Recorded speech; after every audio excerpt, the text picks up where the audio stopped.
Bible in a Year Live Chronological Project, Week 3, Day 1, Common English Bible. Sometime later, both the wine steward and the baker for Egypt's king offended their master, the king of Egypt. Pharaoh was angry with his two officers, the chief wine steward and the chief baker, and put them under arrest with the commander of the royal guard in the same jail where Joseph was imprisoned. The commander of the royal guard assigned Joseph to assist them. After they had been under arrest for some time, both of them, the wine steward and the baker for Egypt's king, who were imprisoned in the jail, had dreams one night, and each man's dream had its own meaning. When Joseph met them in the morning, he saw that they were upset. He asked the officers of Pharaoh who were under arrest with him in his master's house, "Why do you look so distressed today?" They answered, "We've both had dreams, but there's no one to interpret them." Joseph said to them, "Don't interpretations belong to God? Describe your dreams to me." The chief wine steward described his dream to Joseph. "In my dream, there was a vine right in front of me, and on the vine were 3 branches. When it budded, its blossoms appeared, and its clusters ripened into grapes. Pharaoh's cup was in my hand, so I took the grapes, crushed them into Pharaoh's cup, and put the cup in Pharaoh's hand." Joseph said to him, "This is the dream's interpretation. The 3 branches are 3 days. After 3 days, Pharaoh will give you an audience and return you to your position. You will put Pharaoh's cup in his hand just the way things were before when you were in his wine steward. But please remember me when you are doing well and be loyal to me. Put in a good word for me to Pharaoh, so he sets me free from this prison. I was stolen from the land of the Hebrews, and here too I have done nothing to be thrown into this dungeon." When the chief baker saw that the interpretation was favorable, he said to Joseph, "It was the same for me. In my dream there were 3 baskets of white bread on my head. In the basket on top there were baked goods for Pharaoh's food, but birds were eating them out of the basket on my head." Joseph responded, "This is the dream's interpretation. The 3 baskets are 3 days. After 3 days, Pharaoh will give you an audience and will hang you from a tree, where birds will peck your flesh from you." The 3rd day was Pharaoh's birthday, and he gave a party for all his servants. Before all of his servants, he gave an audience to the chief wine steward and the chief baker. He returned the chief wine steward into his position, and he placed the cup in Pharaoh's hand. But the chief baker he hanged, just as Joseph had said would happen when he interpreted their dreams for them. But the chief wine steward did not remember Joseph. He forgot all about him. At the age of 180 years, Isaac took his last breath and died. He was buried with his ancestors after a long, satisfying life. His sons Esau and Jacob buried him. 2 years later, Pharaoh dreamed that he was standing near the Nile. In front of him, 7 healthy-looking, fattened cows climbed up out of the Nile and grazed on the reeds.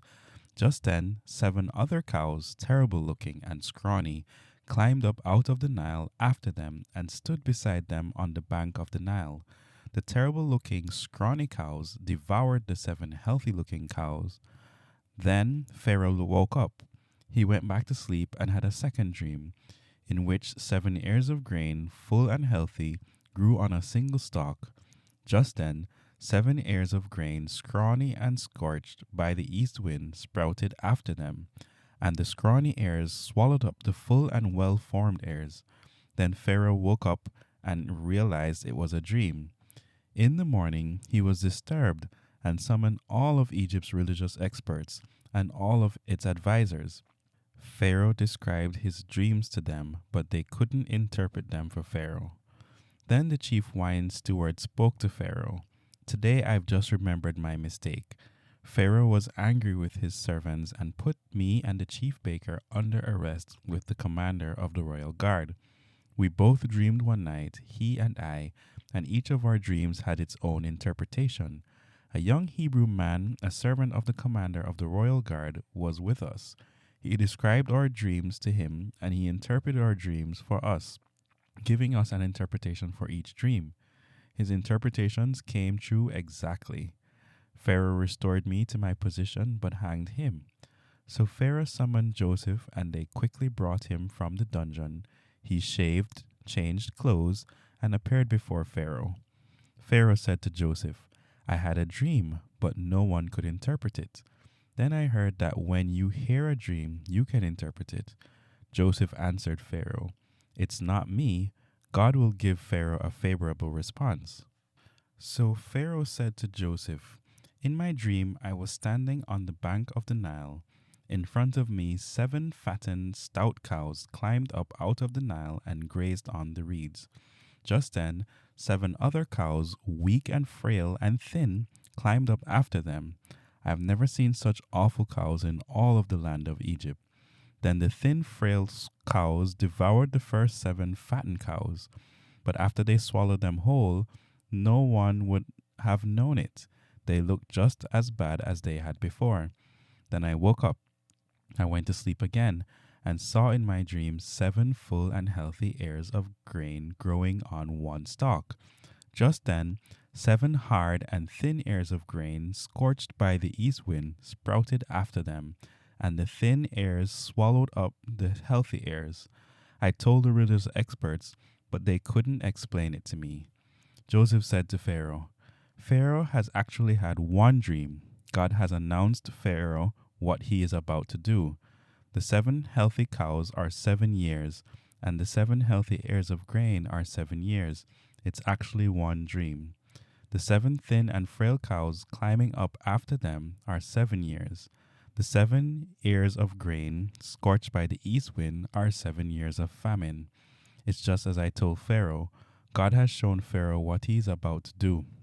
7 years of great abundance are now coming throughout the entire land of Egypt. After them, 7 years of famine will appear, and all of the abundance in that land of Egypt will be forgotten. The famine will devastate the land. No one will remember the abundance in the land, because the famine that follows will be so very severe. The dream occurred to Pharaoh twice because God has determined to do it, and God will make it happen soon. Now Pharaoh should find an intelligent, wise man and give him authority over the land of Egypt. Then Pharaoh should appoint administrators over the land and take 1/5 of all the produce of the land of Egypt during the 7 years of abundance. During the good years that are coming, they should collect all such food and store the grain under Pharaoh's control, protecting the food in the cities. This food will be reserved for the 7 years of famine to follow in the land of Egypt, so that the land won't be ravaged by the famine.